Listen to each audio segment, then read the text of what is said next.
No. I was just – so the conversation, Scottie Pippen. By the way, Scottie Pippen, who it felt like for some years kind of was in and out. You wouldn't hear from him for a while, then he popped back up. The last, 10 years, if you got a microphone, Scottie Pippen is there. If you got a TV show, a podcast, you would think because he's so great, so heralded, 6 rings, part of one of the greatest duos of all time, be hard to get. If you can find Scottie, hey, Scottie, what do you think about this? He is going to be, let me tell you something now. Michael Jordan is the best player ever. Next time you see him, let me tell you something. LeBron is the best player ever. I thought it was Mike.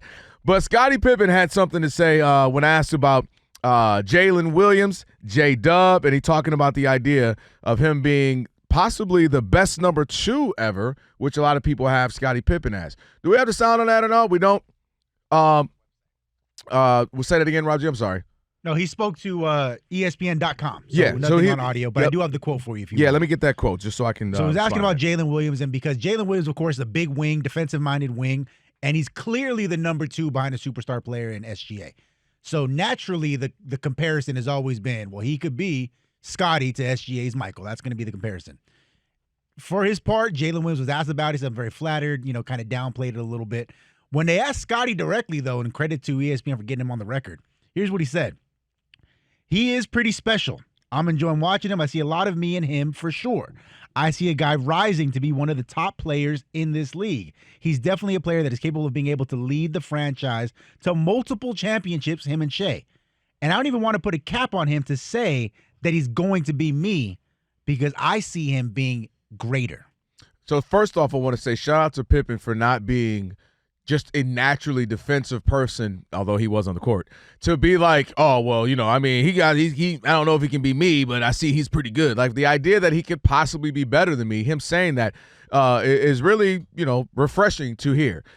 He has a long way to go because Pippen did it for a very long time, and obviously Jalen Williams. I'm glad you said that. I'm always that's a bold statement, and we'll see. But I will say, Rob, it's one of those things where if I told you this skinny kid who was a 3 pick would be the greatest of all time for North Carolina, and then it happens, right? If I told you this other skinny kid would be drafted at 17 years old and would be the closest thing to Michael Jordan and Kobe, you'd be like, yeah, right, a high school kid. So it does happen where you kind of go, I don't know about that, and then it potentially be. He has the makings. He's defensive-minded. He's team-oriented. He doesn't mind that I know for sure I have the guy that's better than me in front of me, and I'm okay with that. He comes out and he can score. So to me, he has the making, and this is also partly why I said it the other day. If they're able to stick together for a handful of years, when you get 2 defensive-minded wings who can score like this, we've seen kind of the formula in Jordan and Pippen, in LeBron and D-Wade, in LeBron and Kyrie, of guys who can, Klay Thompson and Steph. When you get 2 wings like this who can lock in together and are that dynamic, you can have a run, Jaylen Brown and Jason Tatum, where you can have a run of a successful 5, 6, 7, 8 years.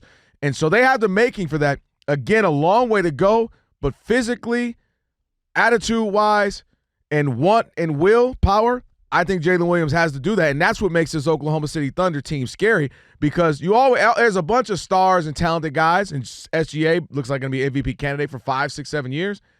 But when you have that second guy that's locked in and is that good and only getting better and entering into his prime here in a little bit, that's a scary combination. I just have just an issue with it's just way premature. It's just I get it. I want something to talk about or throw it out there. And I always bring up the Devin Bookers, Kobe Bryant, and Chris Paul is in the top 3 now point guards, and he just that was the real conversation, right? Centered around. I'm more okay with the CP than the Booker. No, but the Booker one was there. Am I right? Was that not the conversation? Yeah, people just trying to project. Yeah, like he's the next Kobe or what? Really?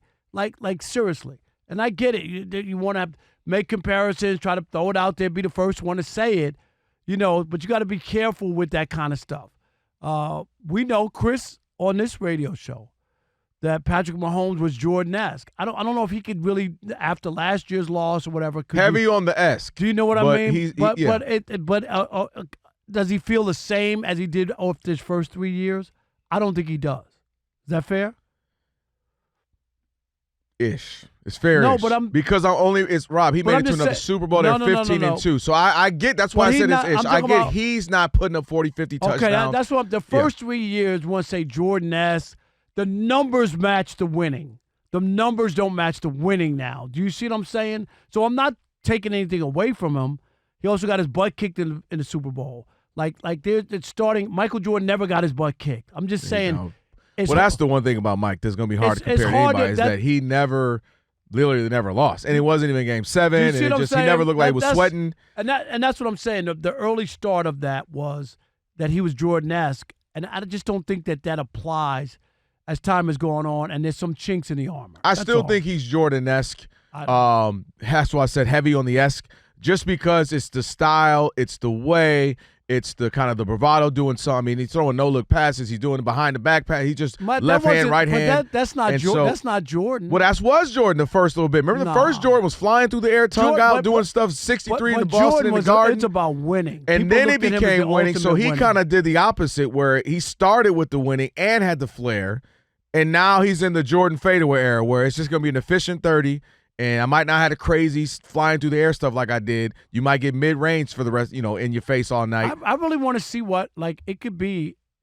If you bring up the 9-year gap. If Mahomes I'm jumping over this table. doesn't win again. I'm jumping over this table. You would be like. You lucky you had to start this segment with love and peace because otherwise I would jump over this table on you right now. All right. But the conversation too is. I just think it's premature. That's fair. But I think, quick last point, I think why we got here is because there was a point, especially if we all recall, we were all sitting at home during quarantine watching The Last Dance, where everyone acknowledged, including the Pistons, who they had a hard time to get past, they were like, oh, once Scottie Pippen became Scottie Pippen, we knew it was a wrap. Because the first couple of years we played the Bulls, we knew, all right, Mike go Mike, as long as we put our Jordan rules on him, but we'll win.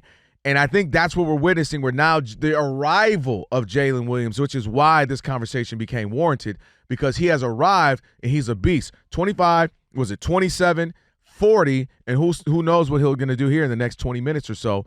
And that's why we got to this point where it's Pippen has he arrived now where I got my solidified Robin, y'all better buckle up. And I think that's why we're here. And the conversation becomes, can he become one of the best twos, the number 2? We got to solidify 1 in SGA. Can he be the best number 2? And who are those list of best number 2s? Is it LeBron and Kyrie?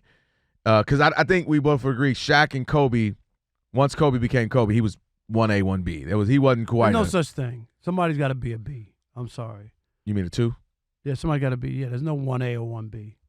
Oh, that might be the one time. I don't know, Rob. I disagree. That was a lot to deal with. Shaq was unstoppable. Ain't no question in that. You could say whatever you want about Ain't no Kobe. question in that. Shaq was unstoppable at that time.